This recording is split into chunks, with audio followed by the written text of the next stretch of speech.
I'm Sasha from the Autism Helper, and I'm here to show you my new centers setup for higher functioning kids with autism.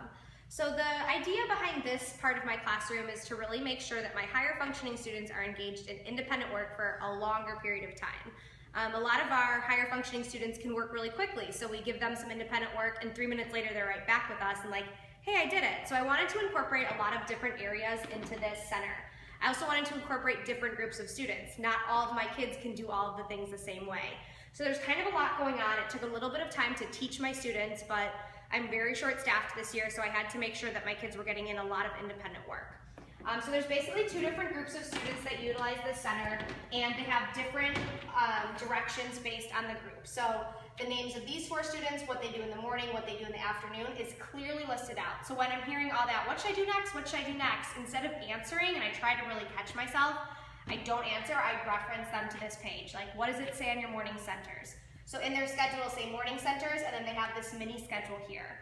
Using mini schedules is really great because obviously we're not going to put all this information in their daily schedule, but they can come here, problem solve, figure out what to do next. So in the morning they do a vocabulary page, so they're going to be using my vocabulary work, 150 vocabulary words. Their vocabulary words are over here, so they can reference from the vocabulary words for their group. They have the worksheets in their binder, so they do a different worksheet each day of the week. This has gone really, really well. I can show kind of a peek of one of these. So this is the weekly vocabulary homework, but they do it in the classroom. So they're not bringing this home, they're doing this here. So they reference these, we change these every week, and they do these by themselves. So once they're done with their vocabulary work, their second task is to do a writing center. So my writing centers are all right here. They click with their name, which center they want to do. They do the center, and they put it in finished work.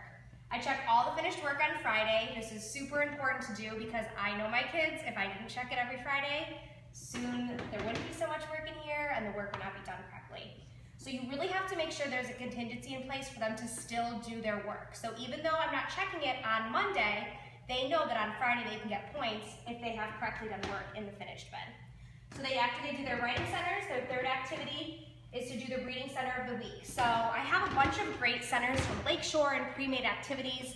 So I wrote up here on the board, reading center of the week, and with a dry erase marker, I add a different task. So each week I put in a different center. I kind of give them a little intro on Monday on how to do it, and then they do this center throughout the week as well. The last activity is to pick an activity from the independent word list. So I've shared this in the past, but I kind of incorporated this into the center's routine. The independent work list is just kind of a master list of anything they can do. So kind of your ideas for your early finishers. So their list is up here. They have 5 or 6 different activities they can do, and they have a certain amount of boxes that they can check off. Because a lot of my kids will go do the things on the iPad every single time, but I want them to do different things. I want them to do word bottle. I want them to do word of the week, and I want them to do typing their journal, things that maybe aren't as preferred. So they can do the iPad activities only 2 times a week, and then they have to go to different activities. So this is a nice way to kind of keep control of how many times they're doing each activity.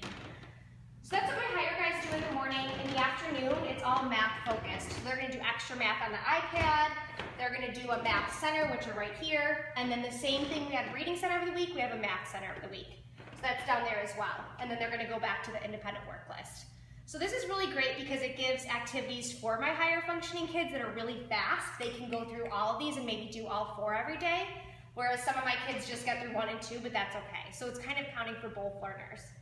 My second group's a little bit lower. They do a similar set of activities, but as you can see, the list is a little simpler, and it's going to be a little bit different work because they can't do the same type of work as my higher functioning kids, so I want it to be individualized.